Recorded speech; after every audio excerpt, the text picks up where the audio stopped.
Welcome to Book Watch, the podcast where pages meet screens. I'm your host, Sarah Day.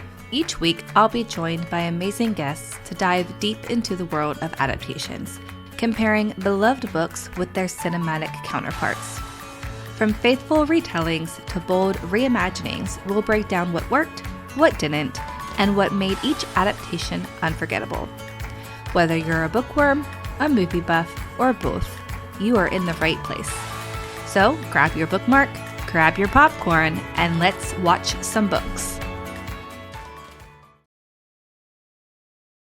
Welcome back, listeners, to another episode of Book Watch. I'm your host, Sarah Day, and today with me, I have Jordan Corrito. Jordan, thank you so much for joining me. Why don't you tell the listeners a little bit about yourself and your history with Percy Jackson?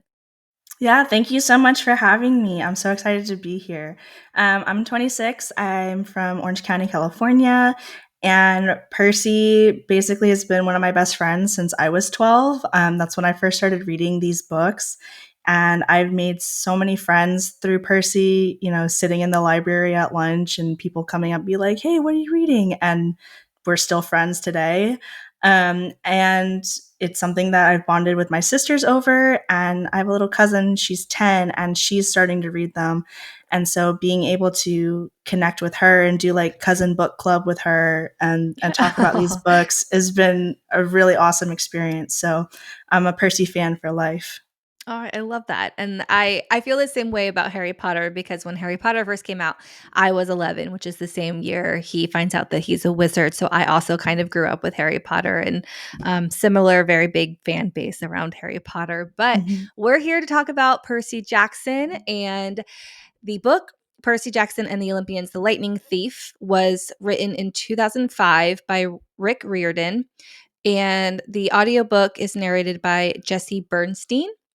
And then we have this is the first episode where we will be comparing a film to a show. So I'm really excited to see how this goes tonight. The film was released in 2010, directed by Chris Columbus, and the screenplay credit goes to Craig Titley, whereas the show was released in 2023. The directing credit goes to James Bobbin with 4 episodes, Anders Engstrom with 3 episodes, and Jet Wilkinson with 3 episodes as well. And then the writing credit goes to Daphne Olive and Jonathan E. Steinberg, with Rick being heavily involved in that process. And you can tell. Yes, definitely a big difference between the film and the show here, which I'm excited to dive into. But first, I want to talk to you as such a big fan and growing up with Percy. Why do you think that we have the show after we have a film? And first of all, why was the film? Why was Percy Jackson adapted into a film in the first place? And why are we getting a show this time around? Yeah, I think originally when they brought out the movie, for me at least, Percy was in like its heyday. I think most books take a couple of years to get going before they reach like their peak popularity. So for it to be published in 2005 and then the movie happening in 2010, like that's just the perfect amount of time for enough kids and adults and all readers to get a hold of it and be like, oh yeah, this is awesome. We want to see this adapted. And then it did not do well, at least with the fan base. I don't have numbers on box office success, but I know the fan base generally, we just don't talk about it. It's the movie that shall not be named. We just ignore it as much as possible because it got so much of the plot line wrong. Or they made changes that we didn't like collectively. And so they tried one more time with making the Sea of Monsters film. And then everybody was just like, please stop. Like, we can't do this anymore. Yeah. But I think, it's been enough time now. It's been, 10 plus years from that film to this show. And the fan base is still strong. Like, people are writing fan fiction and musicals off Broadway and merch and all of these things. Like, people still really love Percy Jackson. It still means a lot to the fans. And I think it was time now that streaming is a thing and there's more people, looking to watch shows on Disney Plus and in that, genre. It was the right time and the show did really well. And I'm very happy with it as a fan. So I love to hear that because I my first introduction to Percy Jackson was the film. I didn't see it until recently for the podcast. And then when the show was announced, I was like, okay, it's time for me to try to give Percy Jackson a read. So I read the books and I read a few of them. And then of course the show came out and I watched the show, and it was a pretty good adaptation in my mind. So I'm excited to get into the details with you, since you are such a big fan and kind of grew up with Percy. So without further ado, let's kind of get into our key characters here. And of course, we will start with Percy Jackson himself. In the movie, Percy was played by Logan Lerman. And then in the show, he was played by the adorable Walker Scobell. So, what are your thoughts on the differences in those two portrayals of Percy? Yeah, I find myself thinking of the Spider-Man comparisons between like Tobey Maguire and Andrew Garfield and Tom Holland. Like, Mhm. I think each of them had things that they did right and had things that were a little off. Like, and this is kind of nitpicky, but like Walker doesn't look like how Percy's described in the books. Like Percy's described more looking like Logan Lerman with the dark hair and light eyes.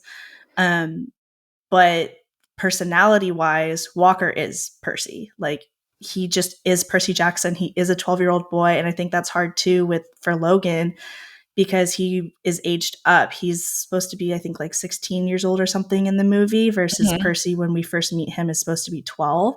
So the mind of a 16-year-old is not the same as the mind of a 12-year-old. And so he was Right. kind of set up to fail in that way, I think, because he's never going to be able to get into the mind of a 12-year-old when he's a 16 or however old he was when filming was happening. And I feel like Yeah. the story itself was aged up. Just like Hmm. dialogue and things that were happening were also very aged up in the film. Yeah, definitely. I mean, the first scene when he comes into Camp Half-Blood and he sees Annabeth and it's like hard eyes coming out of his head, like it's that did not happen in the books. When he first sees Annabeth, it's just like, oh, this is just another kid. Like he describes her and that's the end of it, and their love grows. It's a super slow burn because they're kids, but like it grows over the series and even into the sequel series that Rick wrote. And then yeah, Grover is probably is the character that they get wrong the most, to be honest, Okay, that yeah, he's I'm so excited to different talk in the about this. movie. Grover in the movie was just so cringe to me. And like, no, okay, so Grover is played in the movie by Brandon T. Jackson, and in the Hmm. show played by Aryan Simhadri. Hmm. And the movie is just so cringe for me, and his Yeah. character is just so different and completely aged up, and not in a good way. No, I think both adaptations honestly still get Grover wrong. Like if you read the book and his dialogue, he's stuttering over his words, he's super nervous, he would never dare go up against the gods or, Chiron or anybody that they meet. He's very Mhm, timid. Like, are you sure we have to do this? Like, maybe we should do this. Like, guys, I don't think this is a good idea. Like, he's that trope character. mhm. And then in the movie, he's like Mr. Cool, womanizer, playboy. Like, what's Right. up, girls? Like, I'm gonna go hang out with the Aphrodite cabin. Like, my Grover would never. Not my Grover. I'm so sorry. And then Ariane was a lot closer in the show than the movie version was, but still he and I kind of liked the change because he's a little bit braver. He seems to kind of be a little bit more on the same level as Percy and Annabeth as far as like willingness to go on the quest. Mhm. And so like that felt a little bit more natural as opposed to him being, super hesitant like he was in the book. But it's still like if the goal is accuracy, I think both of them didn't really quite get there for Okay. Grover. Sure. And what are your thoughts on Annabeth in the movie played by Alexandra Daddario, a big name? And in the show, she is played by Leah Jeffries. I honestly, I don't. That one's hard because I Alexandra being so much older than how Annabeth Mhm. was supposed to be, you can feel it. Like she feels like jaded and like she feels like she could turn to the dark side just as easy as anybody else could because she's put out by the gods as well. Mm-hmm. She's very like one track minded, very I felt like she was really one note and she didn't really change that much from beginning to end. So and I remember like being super nitpicky when I was a kid and this movie came out and being like, she's not blonde. Like, you guys had one job, which was to make her blonde, and we didn't do it. And then for Leah playing Annabeth in the show, it because I think because they changed so much of the storyline and the themes regarding like the family of the Olympians and the dynamics and how they treat each other, her character was changed too. Okay. Because a lot of her kind of side plot is worrying about impressing her mom or disappointing her mom, and that's not really a factor in the book at all. Mm-hmm. There's a lot more emphasis on glory and what does that mean to get your parents' attention in the show, and that doesn't really happen in the book at all. So her character, I think Leah did a great job acting wise. Like you Mm-hmm. can't ask for a better child actor than what we got for the show, honestly. Just yeah, the characterization of her is, and Percy and Grover too, because of the way that they wrote the story, is a little bit different, but still probably overall better than the movie for sure. Okay. And so before we get into the rest of our characters, let's talk about the trio, because Mm-hmm. these are our three main characters. They're the ones that go on the adventure together. So, how do you think the film, like their dynamics with each other and their chemistry with each other, how do you think the film portrayed them? And then how do you think the show portrayed them based on the book? Yeah. The film again was hard with Percy and Annabeth and Grover being aged up because there was constantly like almost like a sexual tension between Percy and Annabeth. I kind Right. of got because Mm-hmm. they're older, Mm-hmm. and in the book and in the show that doesn't happen because they're 12. So Yeah. it's like not appropriate to do that. And then in the show there was a lot more like arguing between them, and Grover had his whole little like consensus song and like the arguing back and forth about like who's really in charge, and I'm Annabeth and I've been in this world longer than you, I've been at camp longer Right. than you, and I should be in charge, and then Percy being like, well, it's my quest, so I should be in charge. Mm-hmm. That dynamic didn't really happen too much, but I think it was valuable because like that's how 12-year-olds are. Like Yeah. 12-year-olds just fight about everything all the time. So even though it was different, it made sense and I didn't mind it. All right. Great. Um, yeah, I really liked y- the dynamic between the three of them in the show. And I don't know the book as well because I've only read it one time. But I definitely didn't like how they aged up these characters in the film. Again, I've already said it was really cringe. There's a moment in the film where Grover has like a dance scene on stage, and it's just like we spent way too much time. Like it shouldn't have been in the film anyway, but we spent way too much time on this dance scene. I um, will say the soundtrack is so 2010 and it's like the yes. best of 2010. I will give the movie credit for that. You can tell that this movie was made in 2010 and in the best way. So Yes, that's I do that's the recall a main Gaga positive. song and being like, "Oh yeah, we've got some Gaga like that." I think that's We actually the got dance is to the Gaga song, but Yeah, we've got um Gaga, we've got Kesha, we've got AC/DC. I mean, you could have had a yeah, worse soundtrack for sure. yes, I agree. Next up on the list is Luke, who is played by Jake Abel in the movie, and then in the show is played by Charlie Bushnell. So, what did you think of our two Lukes? Yeah, so Luke is always supposed to be like 19. So age-wise, he's consistent across film and show and book. He's always supposed to be a little bit older. Hmm. Annabeth, her relationship with him is supposed to be more of like maybe she has a crush on him, but she doesn't really know what that means. But it really is Right, just like idolizing him. Like he's this older guy who has saved her life, and they were, living on the streets together, trying to make it to Camp Half Blood, and they have that history. Um, so the dynamic between him and Annabeth is really changed when she's aged up because now you're getting that, classic teenage love triangle situation. And that just isn't something that I ever wanted to see.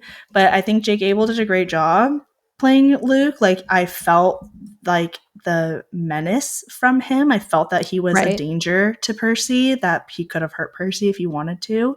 But he also did a great job of playing that, like, good guy Luke, like, yeah, let me train you. I'll take care of you. I'll show you how things are done. And Charlie did a great job too. I think, it's a lot easier when you have more time, of course, Yeah. to spend with the character and interact with other characters for him to, really sell it. But both of them, and again, an interesting consistency between the film and the show is that both of them, when they are giving their big monologue at the end about why they're doing what they're Mm. doing and why they stole the bolt and are working with Kronos, it's very similar between them. Like, they both versions of Luke are like, I hate my dad, I hate the gods, they don't treat us right, and this way I can, get my revenge Mm. and kind of fight back. And Luke does say that in the book, but it's not quite as, like, drawn out, I guess, and it's not quite as venomous. It's just like, I just Mm. don't like how things are, I want to change. Mhm. Versus movie Luke is like, it's all about control, like the next generation should rise up and like end the era of the gods. And they don't mention Kronos at all in the film. That part of it is completely wiped off the map. And then in the show, Luke does talk about Kronos, but he says, I want to go back to the golden age Mm. before the gods were in charge and before they were able to just mistreat us. I want to go back to that. Um, so still, both portrayals, I think, like, hit all the important marks of Luke, of being able to play the good guy who, is your leader and shows you around camp for the first time and gets you to trust him. And then that betrayal hurts both times. Yeah. Um, I liked, like, Jake Abel is who I would envision Luke being in the book.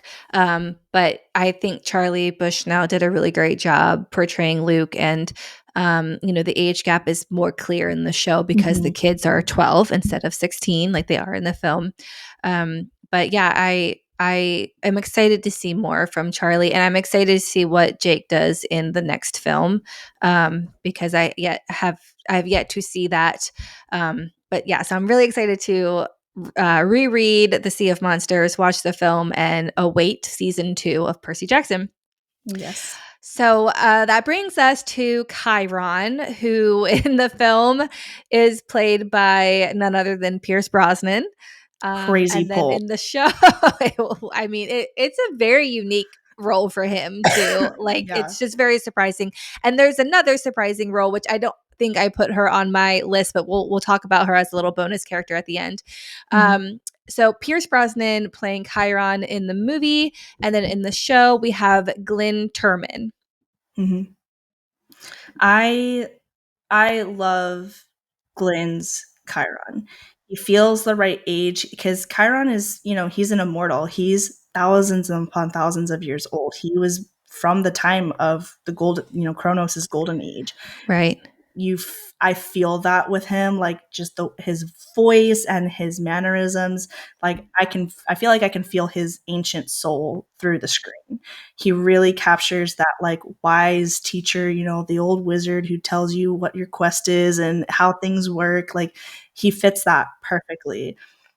Pierce Brosnan, like, it was just a completely different vibe. Like, I know that that's what he was going for, and I did feel it, but just, like, not as much. And I think I was more distracted by the fact, like, oh my god, that's Pierce Brosnan, and I couldn't really focus on, like, him being Chiron. And then so many of his scenes with Percy were changed in the film, and so their interactions were Hmm. different. That also, I was so busy, like, thinking about that and being like, what are we doing here, you guys? Like, that I couldn't really focus on, like, how meaningful the relationship between Chiron and Percy is supposed to be. Like, in the Right. book, he's really a mentor. It's like Mr.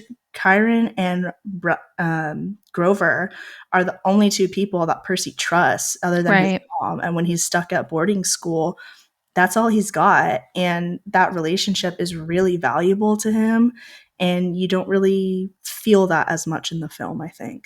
Right. I agree. And me not knowing the book as well as you, I was stuck on, wow, that's Pierce Brosnan. Yeah. So because he's such like I have grown up with Pierce Brosnan being an actor in all these different roles, and so to see him in this fantasy, Hmm. fun oddball role was just very distracting to me. Yeah.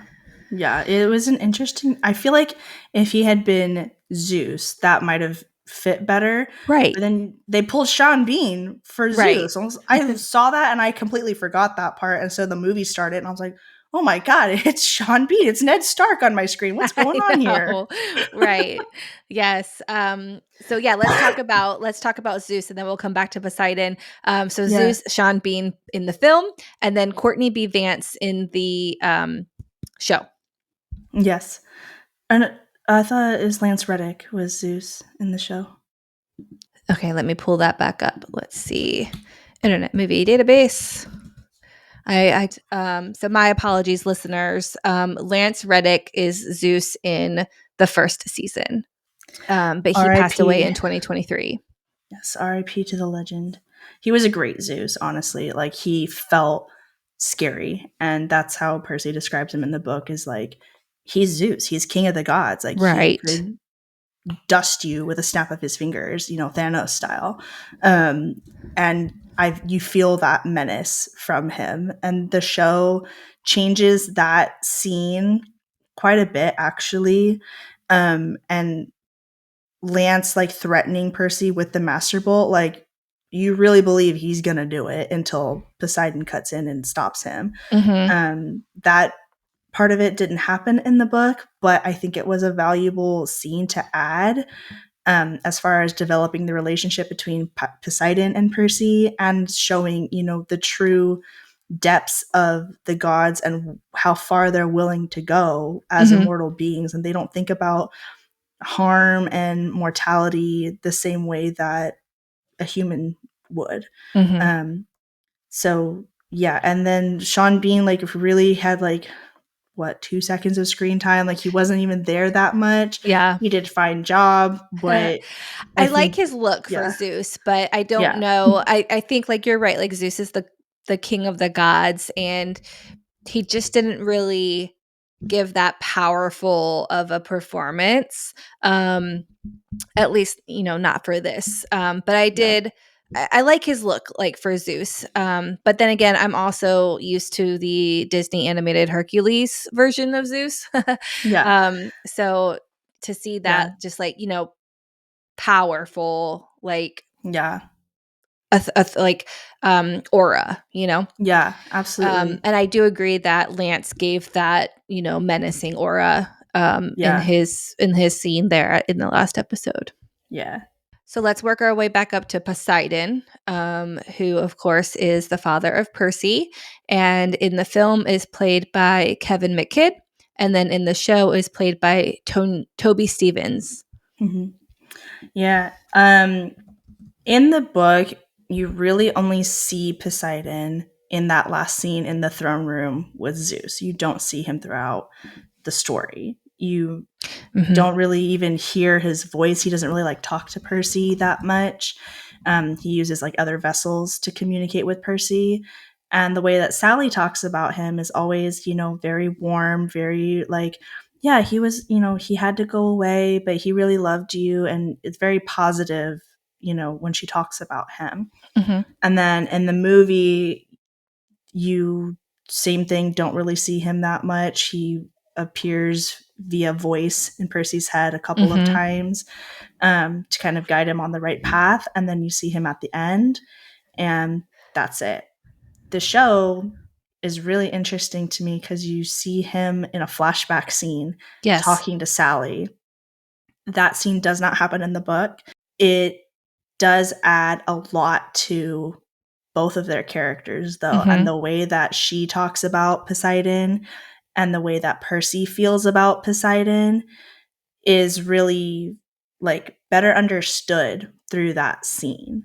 Mm-hmm. And I think Toby Stevens did a great job portraying Poseidon because I feel that he's a god. He feels like respectfully, he feels like old, and he feels like he's seen this Wise. stuff. Yeah, wise. There you go. That's a better word. But he feels like he's seen this stuff. He knows how this story goes, but he also, I could feel that he really loves Sally, and he really loves Percy, and he really wants to do right by them, but there's all these factors working against them, Yeah. He's and so he God. can't. Yeah, he's God. So he can't do everything that he wants to do as far as like being with them and supporting Percy and taking care of his family. He just Yeah. can't. And I think the show, by having that flashback scene, really demonstrates that struggle a lot more than the book and certainly the movie do. Yeah, I remember seeing the flashback scene and knowing that was not in the book, and really appreciating that kind of extra, just background information, background lore, world building, character Mm-hmm. building. Okay, so now let's get into some characters that were cut from the film. And let's start with Dionysus. Mm-hmm. I love Mr. D. He just brings and just like the perfect amount of comedic relief when you need Yes. it, like these serious moments at camp where Percy's like, oh my gosh, like I'm the new kid again, and my mom just got crushed into gold dust by the Minotaur, and like I don't know what's going on. And he's just like, yeah, Peter Johnson, get over here. And it's funny and it lightens things up a little bit. um he's so funny in the show too. Like they got his Yes, and costume right with his tiger Hawaiian shirt. Like it was excellent. Jason Mantzoukas is Yes. Dionysus in the show, Yes. and he usually plays a good comedic character. Yes. I remember him most from Brooklyn Nine-Nine. Yes, exactly. And when I saw the casting, I was like, "Oh, that's perfect. He's Exactly, Mr. yeah. D. That's excellent." Like I couldn't have picked a better person. Good, I'm glad to hear it because I really did like his portrayal of Dionysus. Yeah. Okay, next up, and I'm so interested to hear your opinion on this, Ares, cut from the Aries. film, but Adam Yes. Copeland plays him in the show. Yes. I honestly, my biggest gripe overall with the movie is that it's like we kind of talked about. It's basically not based on the book. Like they stole Mhm. a couple of characters and a couple of plot points, but they really didn't follow it at all. And like Ares is a recurring character throughout the rest of the books. He is really important. His relationship with Percy after this book is really important going forward. And, Hmm. the threat that he makes at the end, that, at the end of the show, that, you've just made an enemy for life, Mm. comes back in a later Mhm. book. So to completely erase that storyline, I was like, I can't, what are we doing? Like, it's really important if you're thinking about the longevity of the franchise and Right? where we go in the next book and the next book and the next book. He really does need to be there. And so for them to just cut that character, I get it for time for the movie. I get it for, you don't have as much, you don't have hours and hours to do exposition and just, describing things and explaining things. But I think that's probably one of the biggest losses that the movie, has, is not having that, Mhm. plot line. Right. When I just watched this for the podcast, that was something that really stuck out to me, and I'm waiting for Aries. I mean, there's a whole chapter Mm-hmm. titled, "A God Bought Me a Cheeseburger." Mm-hmm. Um, an episode I think is called that as well. And Which I so love. I love that the episodes are the yes, titles yes, of yes, book yes. chapters. Like it's like, okay, I know No, it was exactly great. where we're going next. Yes. Yeah. And so just to have that completely cut out, and again, we know a show, you have way more time, and certain stuff has to be cut from a film, but it did seem like an odd choice to, add a dance number in the middle of the Lotus Hotel, but cut Aries out of the film. Yeah, absolutely. I mean, and you know, to go to transition from Aries to his daughter Clarice, the whole Percy discovering who his father is, that fight happens between him and Clarice in the book. Mhm. Annabeth Yep. and Luke are on his team for capture the flag, and Right. Annabeth sets him up to be attacked by Clarice as a distraction for them to win, just like they do in the show, which was Mhm. excellent. Mhm. Um, and so to come into Camp Half-Blood and everybody just already knows that he's the son of Poseidon, he moves straight into cabin 3. He doesn't have that interaction with the Hermes cabin. He Right. doesn't have the interaction with Clarice in the bathrooms, and like there's no mystery to who is his dad and what kind of demigod is he going to be. It just, he's the son of Poseidon, and we boom, and we're moving on, and that's it. I was like, where's my girl? That plot Yeah. point of him fighting back against her and being brave enough to stand up to a bully is important to telling Mhm. us and showing us who Percy Jackson is as a character. And so to just Exactly. rip that away is another huge loss for the film. Yep. And speaking of Clarice, again, cut from the film, but in the show, she is played by Dior Goodjohn. Yes, excellent, excellent choice. She still like is young enough that when Clarice kind of has her tantrums and her bullying and like, I can't believe you've done this, like I'm gonna get you, like I believe that because she's still, you know, a kid, and kids are like, I'm gonna get you for that. But she is supposed to be a couple of years older than Percy and Annabeth. I think she's like 13 or 14. And so her being a little bit older is perfect. And I'm really excited because she's a bigger character in Sea of Monsters. So I'm Yes. really excited to see Dior take that next step and take on more of a leading role as opposed to just, you know, kind of a background character. Yeah, me too. I really liked her portrayal Yeah. of Clarice, and I'm again excited to see season 2. Yeah. And My then yeah, only complaint with her is that she's a gorgeous, beautiful human being, and Clarice is supposed to be like super ugly and unattractive. So I'm like, what are you gonna do? Like right. she's great though. And it's always hard to cast those characters that are supposed to be, ugly and unattractive because it's like, how do you, you know, say this is an ugly character and how do you cast Yeah. that? Like you're the ugly person, Right. So Yeah. it is tough to do that anyway. There's no good way to do it, but like her mannerisms and the aura she gives off of, you know, being really intimidating and a child of the god of war, she nails that perfectly.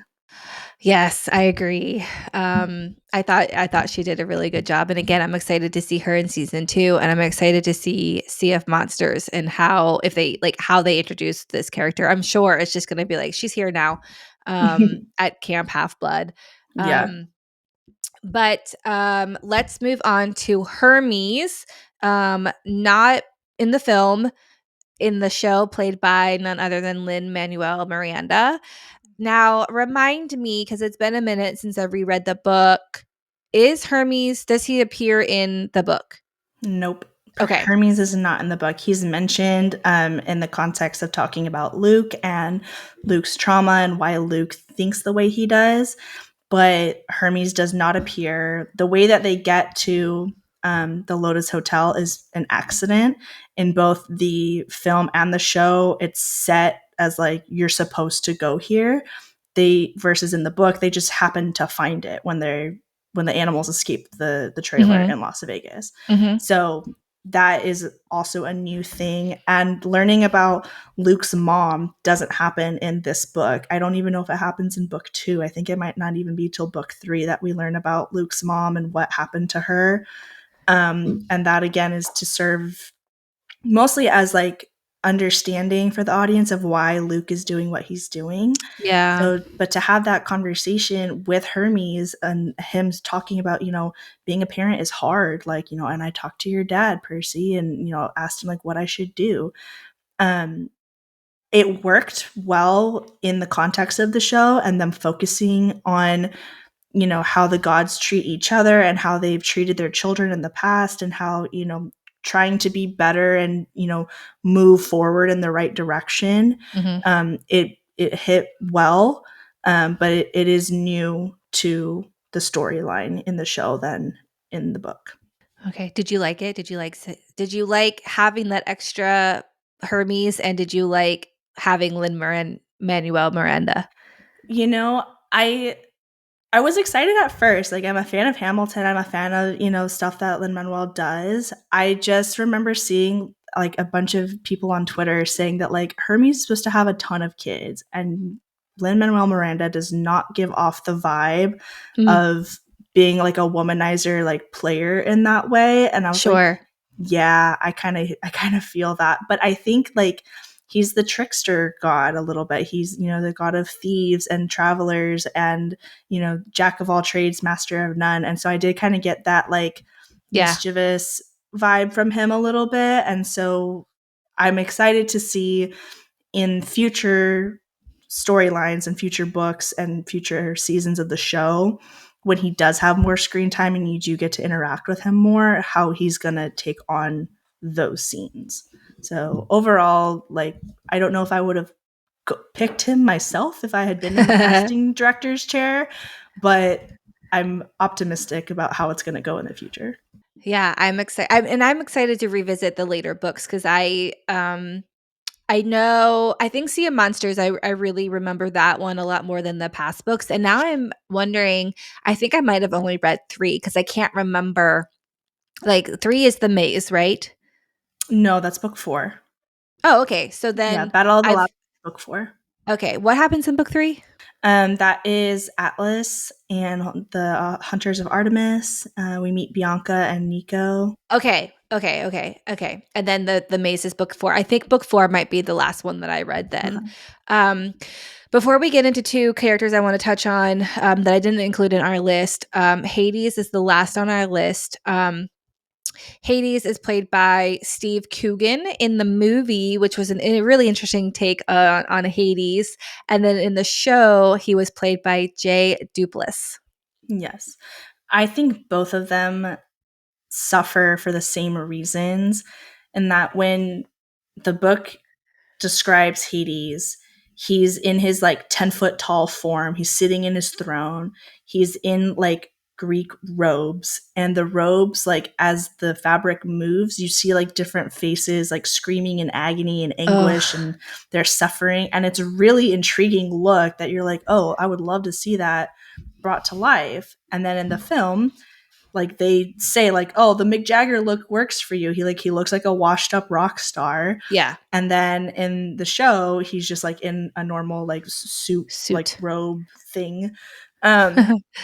And neither of those versions are scary. Hmm. Neither of those versions make me think like, oh, this is the Lord of the Dead. He is somebody to be feared. He is somebody to be respected. Both of them, I'm like, I can't take you seriously. I'm so Yeah, sorry. the film tries to remedy that by doing a quick little comedy with Grover saying, you know, this is not how I thought you would look. And then he blows up into his, you Yeah. know, fiery devil appearance and then comes back down after the Mick Jagger line. Yeah. Which But the yeah, demon it's transformation also never happened. just for any well, listeners and who don't backing know. it up to the beginning of the film, Yes. he comes and gives a message in the Yes. film, which doesn't happen in the book or the show. Correct. Yeah, that is part of like them completely changing the plot line of the Hmm. story for the film. Part of that is Hades coming in and being like, I took your mom. I want the lightning bolt, or I want the master bolt. Like, you need to give it to me. Um, and there's no oracle. Right. There's no official quest. Like Chiron, like they sneak out of camp. Like Chiron has no idea that they're Yeah. going. Yeah. And they go to Luke, and Luke has a PC set up in Camp Half Blood, I even though know. electronics attract monsters. Like, okay. And he gives them the shoes, which is still good and correct, and he gives them this map saying like, you have to go here, here, and here to get Persephone's pearls to get, and they just butchered the storyline. Yeah. Yeah. One of the characters that I forgot is Sally Jackson. I didn't forget her, I just didn't include her, but I kind Yeah. of feel like we would be remiss not to include Percy's Yeah. mom. So show well, let me start with the movie because that is the order that I've been going in. The movie Sally is played by Catherine Keener, and then the show Sally is played by Virginia Cole. Yeah. Um, Both of them feel right in the context of their projects. Like movie Sally feels right with movie Percy, and TV Okay. show Sally feels right with TV show Percy. Um, Honestly, the main thing that is different between them is their relationship to Poseidon and the relationship to Gabe, Percy's stepdad. Mhm. Mhm. In the book, Percy doesn't like Gabe. He calls him Smelly Gabe, which is a very 12-year-old thing Mhm. to say. So you don't get any of that in the movie because he's 16. And so a 16-year-old is just not going to call his stepdad Smelly Gabe.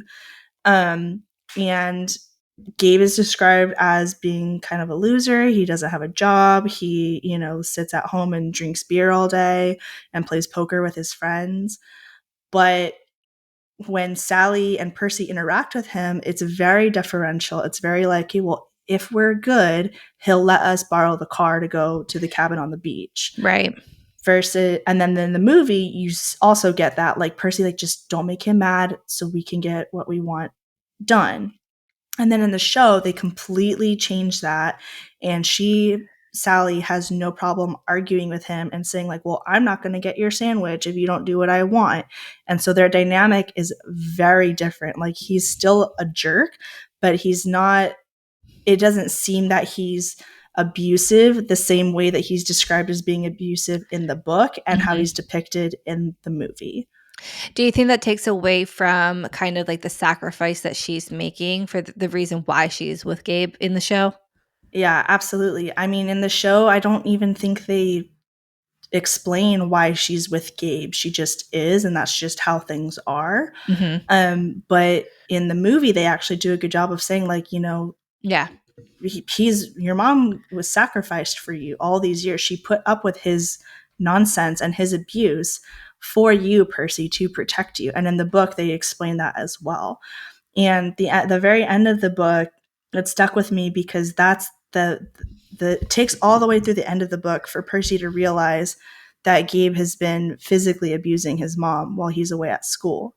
Mm. And in the movie, it even escalates to Gabe getting physical with Percy. Mhm. And in the show, none of that happens. And I think that has more to do with the fact that you're depicting a 12-year-old kid on screen. Mhm. And so talking about, familial abuse and spousal abuse and, child abuse in that venue, I think they shied away from that a little bit. Yeah.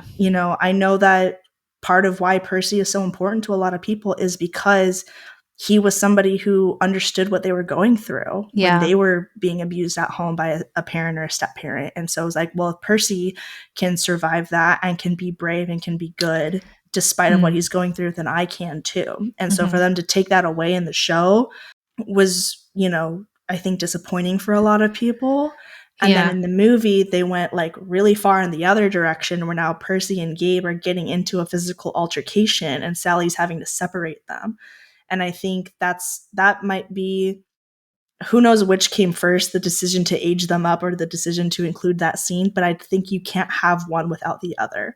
I don't think that if they hadn't aged the kids up in that film that we would have gotten that scene. But I think that scene Interesting. is really important to show the type of person that Sally is and why Percy is who he is, because Sally is the one raising him. Yeah. Yeah, definitely. So before we wrap up our first episode on Percy Jackson, talk to me about your initial thoughts. I know they're not really initial because you've been in this world for so long. But do you think the film and the show were faithful adaptations or bold reimaginings? I know you've already stated some Yeah. opinions on this. And then go ahead and give your thoughts on that and then your rating again, please. Yeah. So the film is definitely a bold reimagining. There is very, very little that lines up perfectly with the book.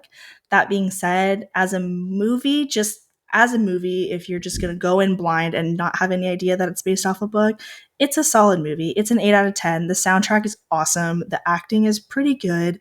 And it is really entertaining. It's like, oh, cool. Who doesn't love stories about the Greek myths? Like, there's a reason we Right. still know about them today. It's because they're interesting and fascinating and give us an idea of why humans are the way that we are. Right. So 8 out of 10 as a movie. 3 out of 10 as an adaptation. It's just, and honestly, that's being generous. Like I could have given it a 0, but I'm trying to be nice. Like it's just really, really tough. Mhm. And then the show definitely is a more faithful adaptation. There are still some things that they change, things that are different between the book and the show.